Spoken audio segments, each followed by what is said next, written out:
Maybe it's because I was adopted and I was raised by white people. We can tell. We can tell you were raised by white people.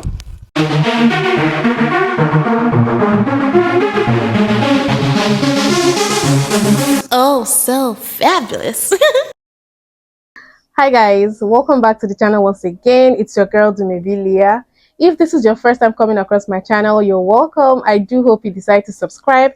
And if you are a returning subscriber, you guys know that I love you. It's so good to have you here. Welcome back. So first of all, my usual disclaimer, this video is strictly for educational purposes. Please do not go searching out the people that I talk about in this video. Don't send them any form of hate comments, threats, or violence. This channel does not support any of that. So this video is actually by a beautiful black woman who was clearly very infuriated by something that happened to her. She just got in her car and made this video, and I'm just going to go right ahead and play her video now. Why are we like this?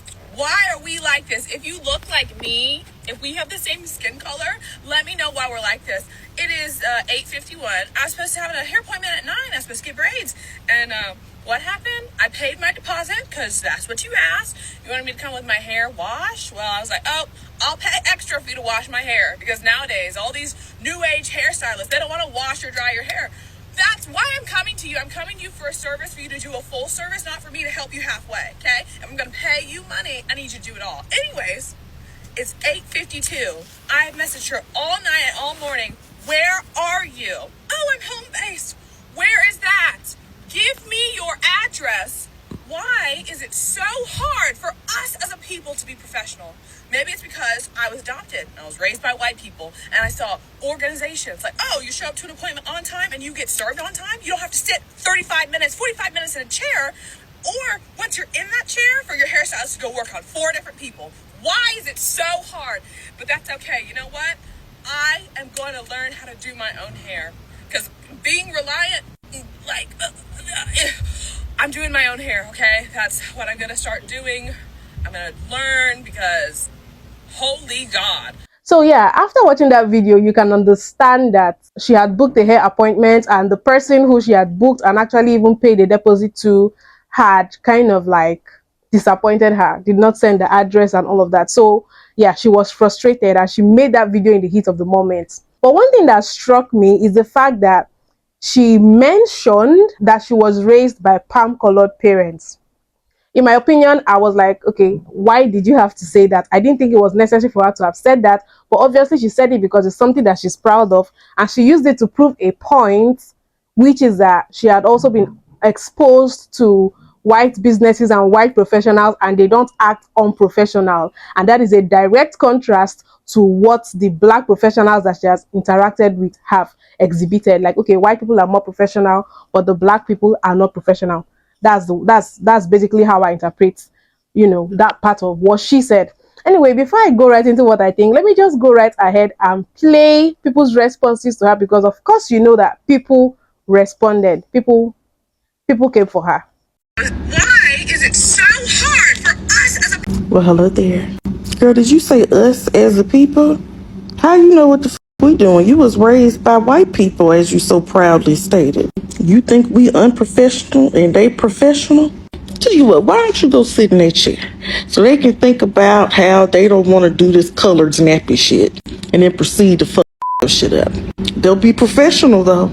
It's one thing to talk about unprofessionalism. I mean, we have that joke in the black community about how black hairstylists are laden, make you pay extra for shampoo and conditioning. But we never follow it up with, well, white people are always on time for hair appointments. And the fact you use hairstylists being late as a way to say that black people are unprofessional is weird as fuck.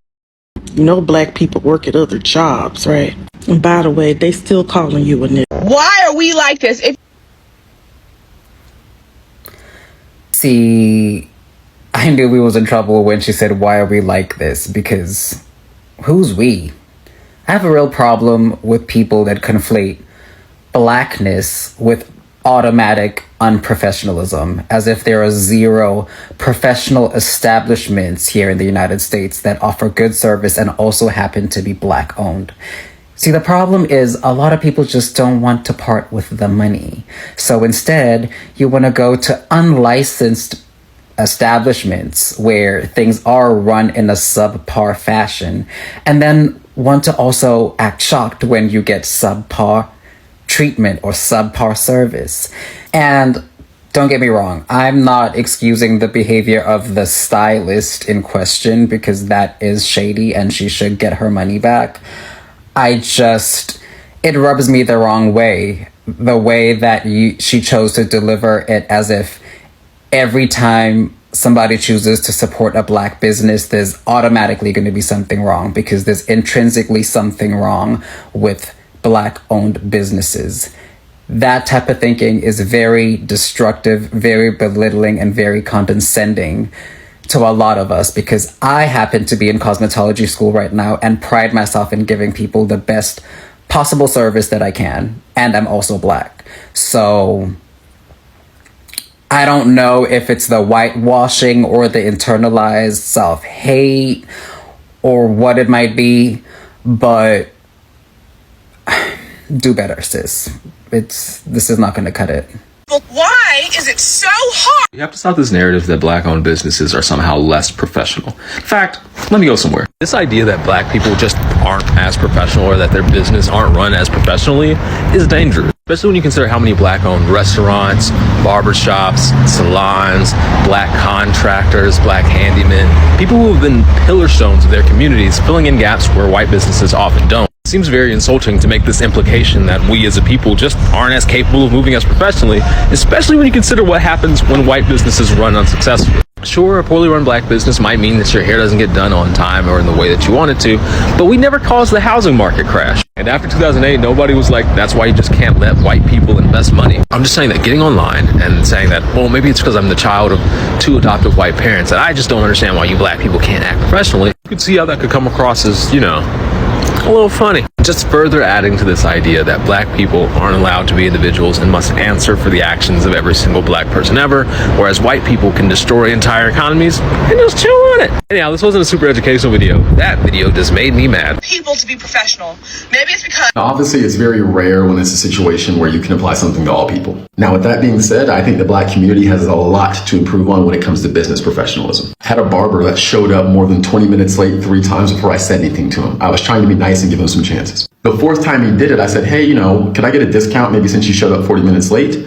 And in his description, in his Booksy, which is where you go to book stuff, it says, if you're more than 15 minutes late, I will charge you a late fee. I asked him to reverse that since he was 40 minutes late and just give me a little discount. And he looked at me dead in the eyes and said, that's not in the rules. I laughed and said, okay. Well, obviously, we haven't been back there. Now, there's another barbecue joint that I love to go eat at, right? The food is very good. Now, the service, terrible.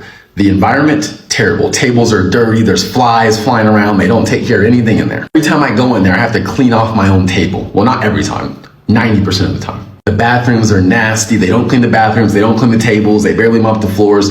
I was talking to the general manager and she even told me, hey, we've had to stop taking cash because our employees are stealing too much from the business for us to be able to take cash. We're losing too much money from our own employees stealing from us. These are all Black people, by the way. Now, obviously, I'm not saying all Black businesses are like that. That would be stupid. But what I am saying is I've been to a lot of restaurants and a lot of places and I've never seen any other race of a business that operates that poorly in keeping their stuff clean, taking care of their customer. I've never seen it. Not whites, Asians, Indians, Mexicans, none. Honestly, comparing the financial crash of 2008 to stuff like this is not even in the same realm. They're not even comparable. So that was really a bad example. Now, I will agree with you and say there's no reason that Black businesses as a whole cannot be run as professionally as other races. But I will say that as a whole, they are not.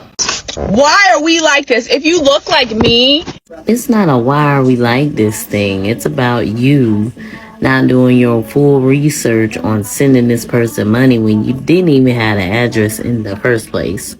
I don't even know why you would book with somebody who makes you pay a deposit just for the time. And you gotta wash your own hair.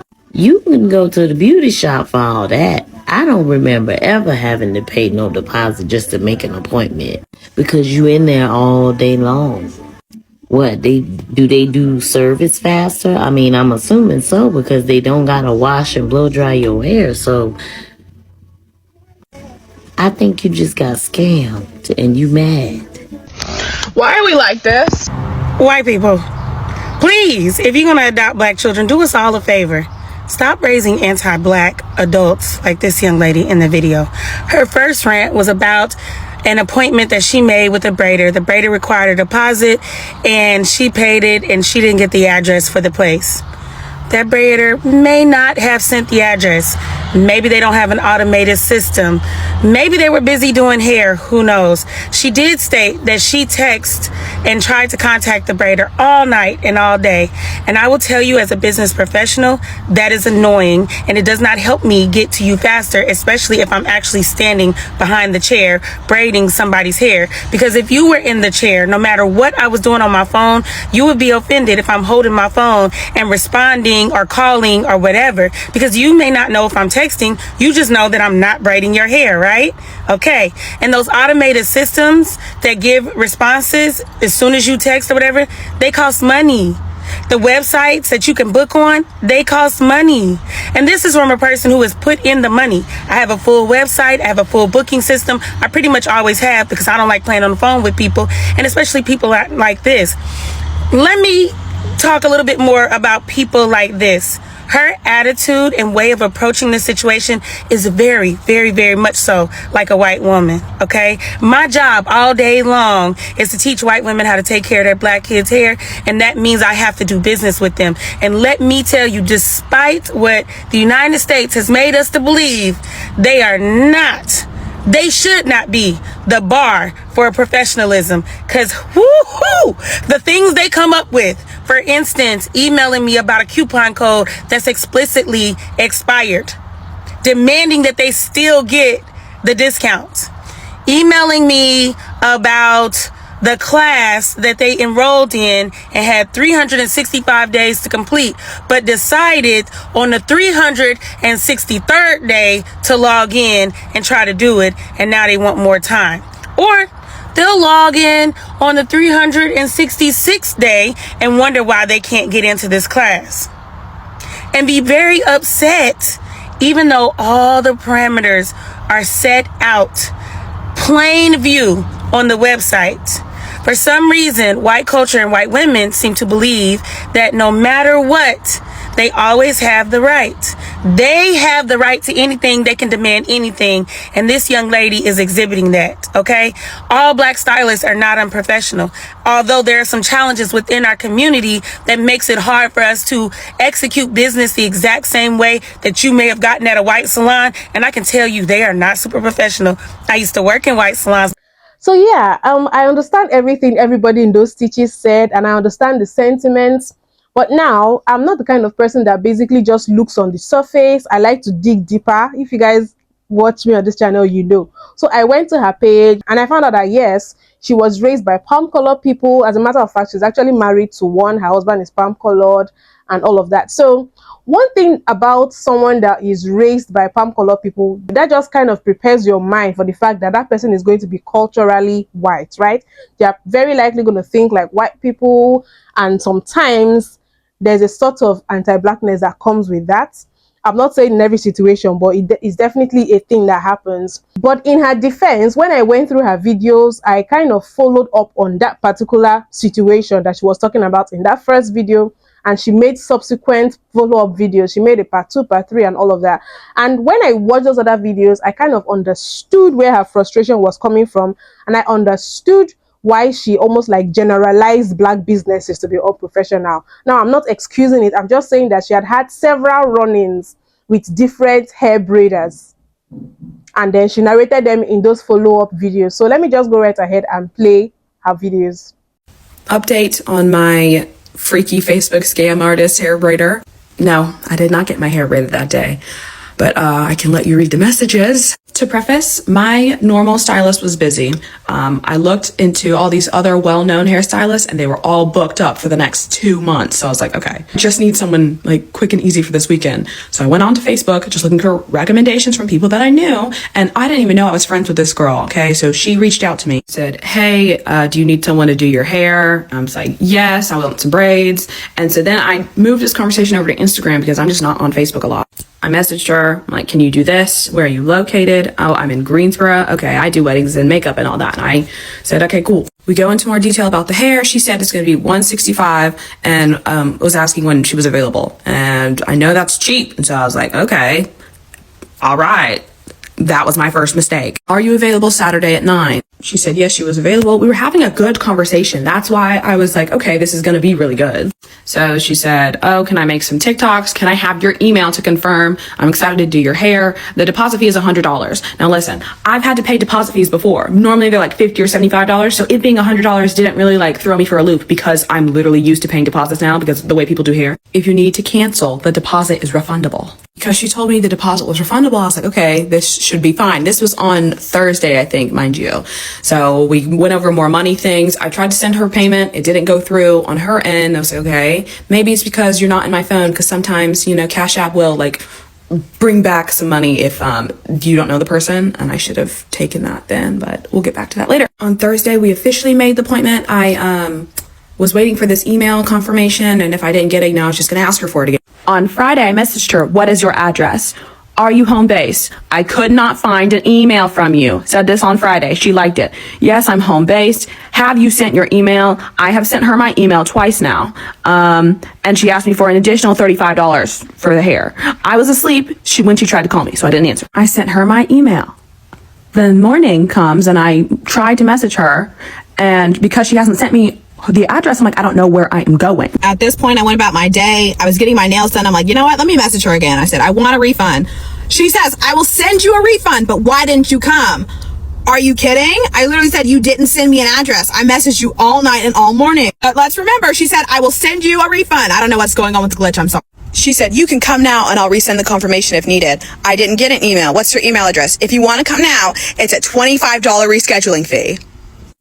First of all, what the actual... When I got that message, I was getting my nails done. I started fuming and shaking out of anger. I'm like, are you serious? At this point, I am done with her bullshit. I'm like, just send me my refund. I don't care. I don't care about checking spam or this and that. You didn't send me the email. Okay, you did not. And I know you didn't. So I asked to see, can I see the email from your end? Because I did not get it. Let me show you this email. So many things about this, right? So this is what she sent me, right? She then posted this on her story saying, please make sure y'all come to y'all appointment. Y'all messing up my money.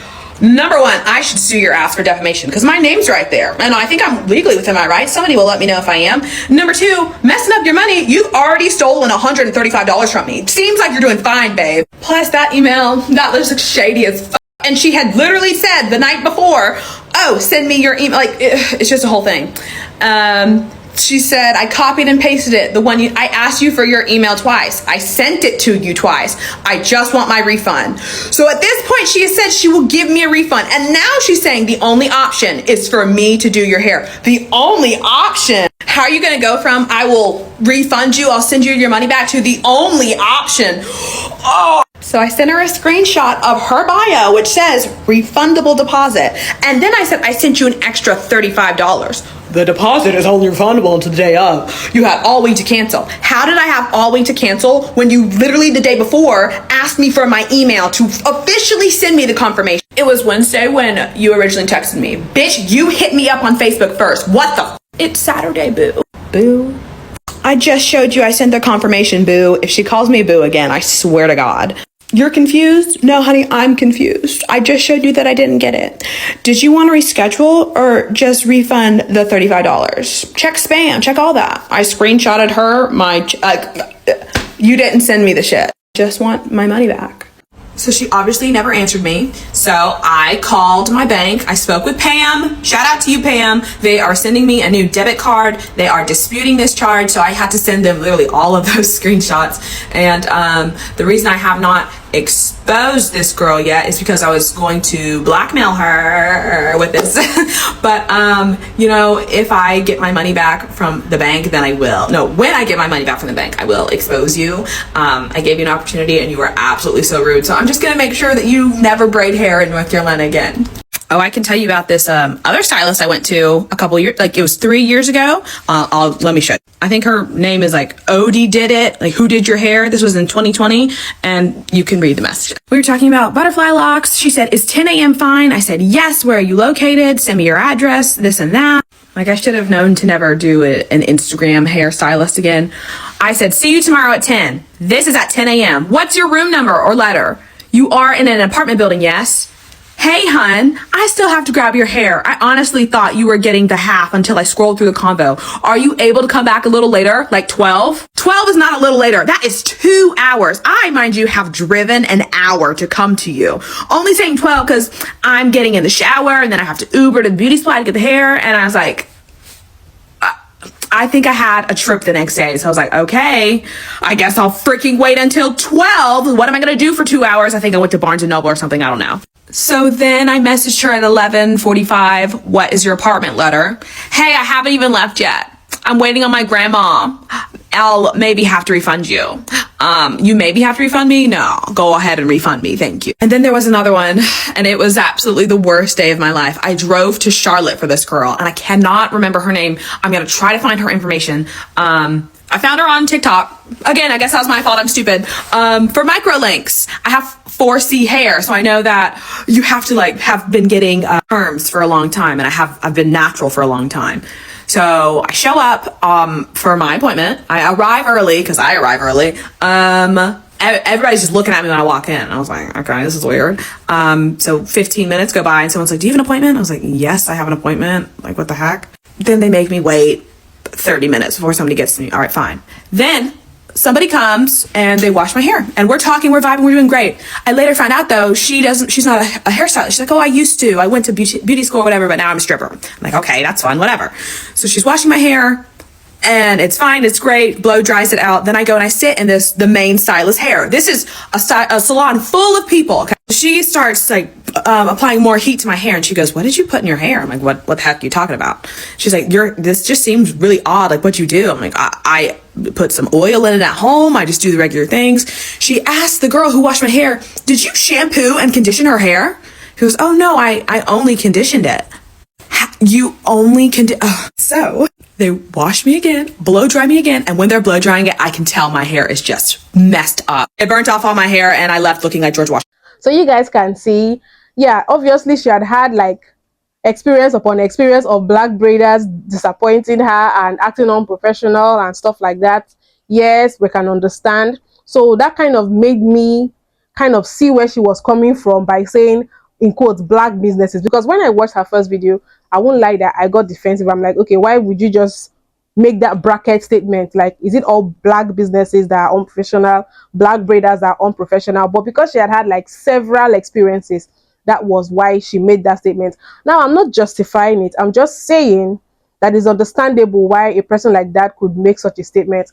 But then I think that's also why you should not speak in the heat of the moment, because when you do that, you just say things without thinking twice. Because if she had really sat down to think about what she was about to say, which was going to get her dragged, because it did get her dragged, the video was actually taken down off TikTok. So if she had thought about it, she'd know that it didn't make sense to just generalize all black businesses or all black hair braiders, because definitely there are black businesses that are very professional. They have everything together, quality service, quality staff, quality customer care. So it's definitely wrong to make that generalization. And another thing that ticked me off is the fact that she had to state that she was raised by white people, and then why did she feel like she had to compare?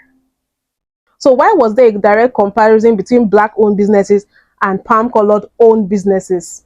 As if to say every palm colored owned business is perfect. I'm sure it's not that way. You know, that is the stereotype that we're talking about. So, and I think that was what got a lot of people offended. The fact that she said that she was, you know, raised by palm colored people, and people just automatically knew that, okay, this one is not going to be for us. This is going to be one of those people. So I think people judged her based off on that. And I can understand why they did so. So anyway, I just want you guys to let me know what you think. Do you think that when a black person is raised by palm-colored people, that they automatically are going to inherit some form of anti-blackness, or, you know, they are somehow going to buy into the negative stereotypes of black people that these palm-colored people have, that a lot of palm-colored people have? Stereotypes like what she said in that video, which is black business owners are not professional, or black-owned businesses are not professionals. Do you think that it is easy, or it is going to happen more often times than not, that such a black child raised by palm-colored parents is going to inherit this sentiment against black people or this anti-blackness? Do you think that happens, or there's a way a palm-colored person or palm-colored people will raise a black child and that black child is going to be very pro-black and proud of their blackness? That's my first question. Then my second question is, what is the general outlook on black-owned businesses? Because I did this video there where I talked about black-owned business, and I saw some people in the comment section talking about how black people are their standards are always too high. They give too many rules to their clients and their customers. They are overpriced and this and that. So what's the general outlook on black-owned businesses as compared to, you know, palm-colored people? And then one more thing I have to state is that it's obvious that that lady was scammed. She was scammed. So very likely that was not a real business. You understand? Yeah, I just had to say that. So she just poured her frustration in the wrong place and made such a harmful statement. In my opinion, that's a harmful statement. You can't say black businesses, people that look like me, are not professional. That was, you know, come on. You guys, let me know what you think in the comment section about this whole situation, and I'll be waiting to read your comments. Please don't forget to give this video a thumbs up, subscribe if you haven't, and I'll see you guys in my next video. Bye.